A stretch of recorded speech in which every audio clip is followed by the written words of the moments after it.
Beginning of a new part of the project.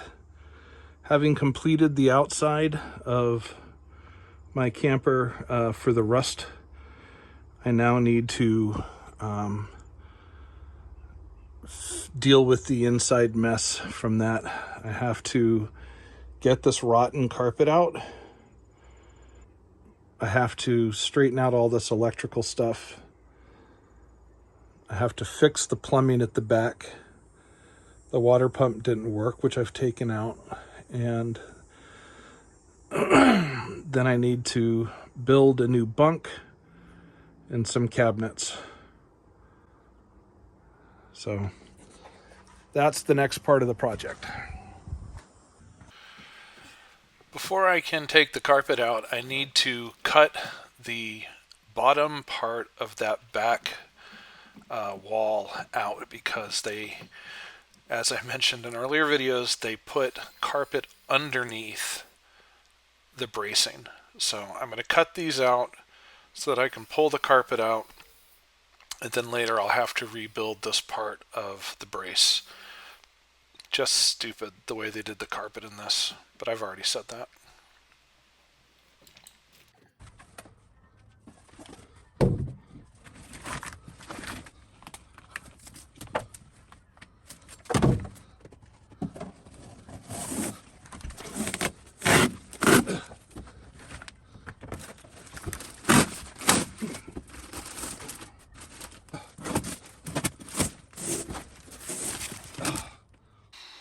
Now began a lot of using my multi-tool to try to scrape up all the gunk and foam that was underneath the carpet. Alright, let me go find out. Let's go find out what makes this stuff come up. If it's acetone, alcohol, or something along those lines. For once, acetone really didn't do anything. It just sort of made it gummy. It kind of made it slick and easy to pick stuff up, but then it would just turn gummy again. So I switched to using the torch to see if heat would help.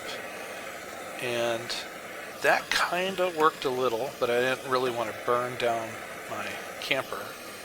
So I went ahead and I switched to using the heat gun. And that actually worked pretty good, but there's just so much gunk. I think I'm gonna have to do the major part of the cleaning right before I re-adhere the insulation. So let me just yank the rest of this carpet out.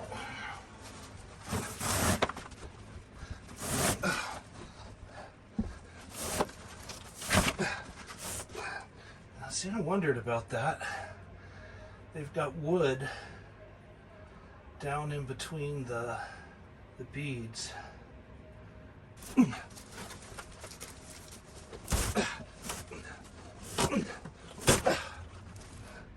That's the base of the table that came with this, but I don't have that table anymore.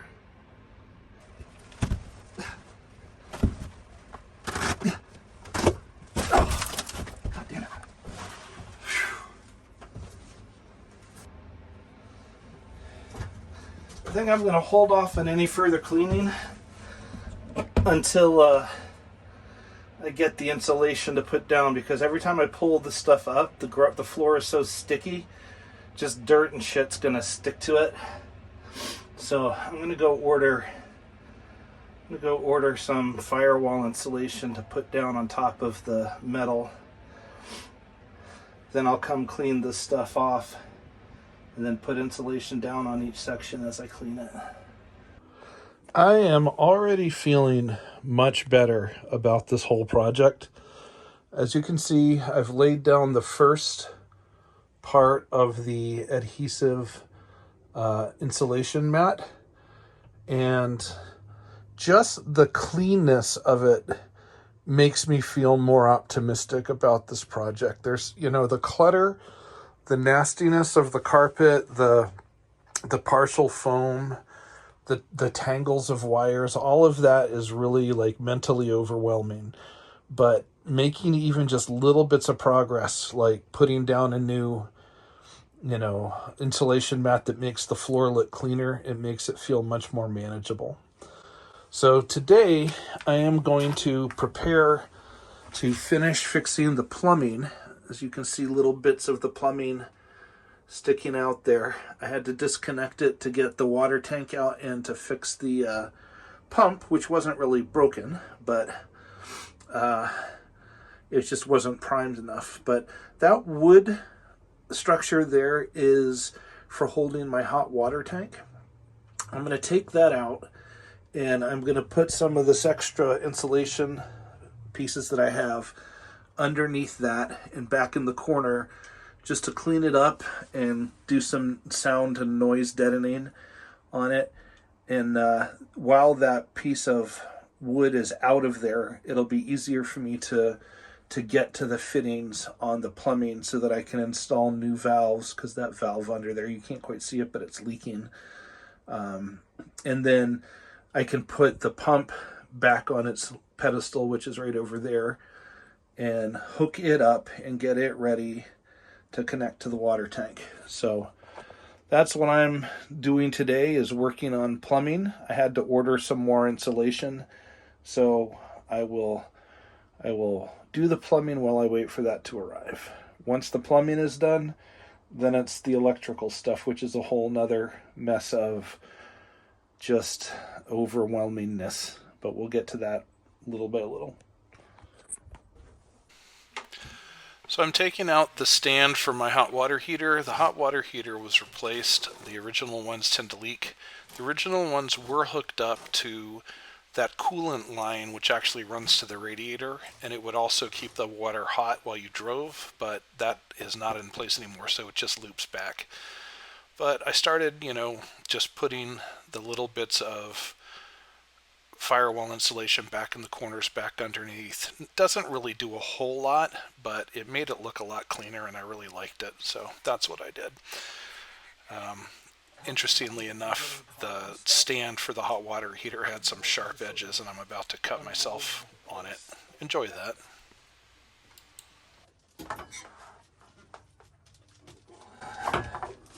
Yeah, isn't that blood awesome? Let me go get a paper towel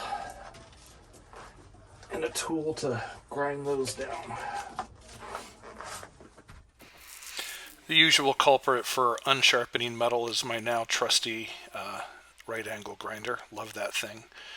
Shortly after that, I got the rest of this segment of the insulation down, and I moved on to removing the table mount from the floor. This involved the usual chiseling, scraping, chiseling. It was just plywood glued down, and that's what I'm going to replace it with, but without the hole.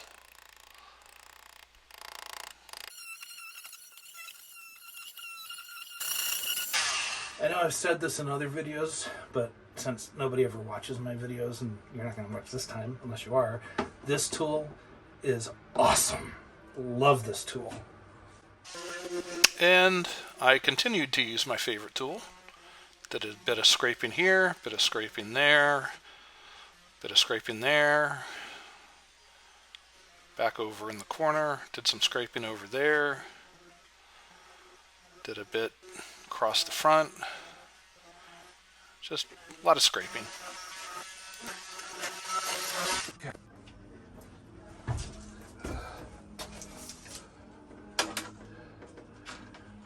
6.5 by 10.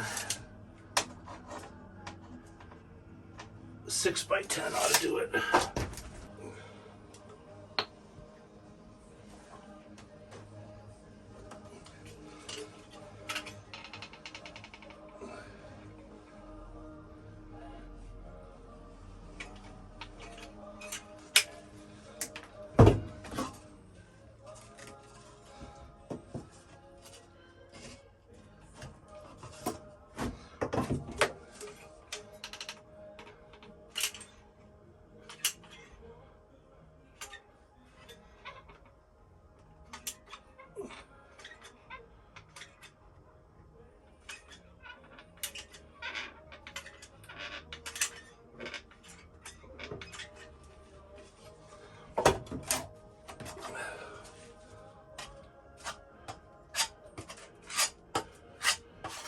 I'm going to cover the part with the hole with the sealant to make it watertight from underneath. That's why I just did what I just did.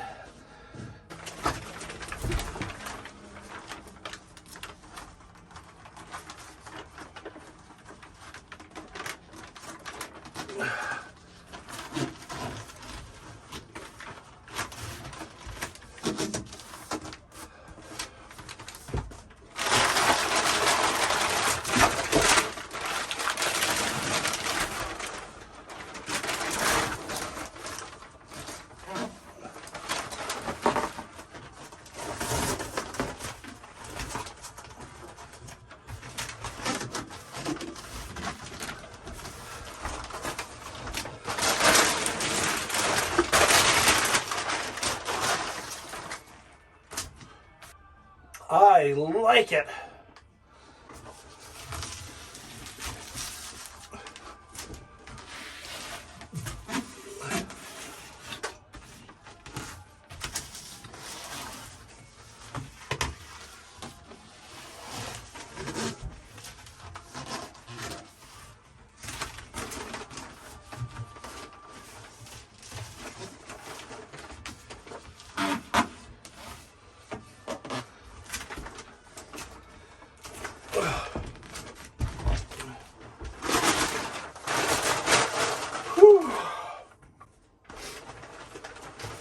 I like it.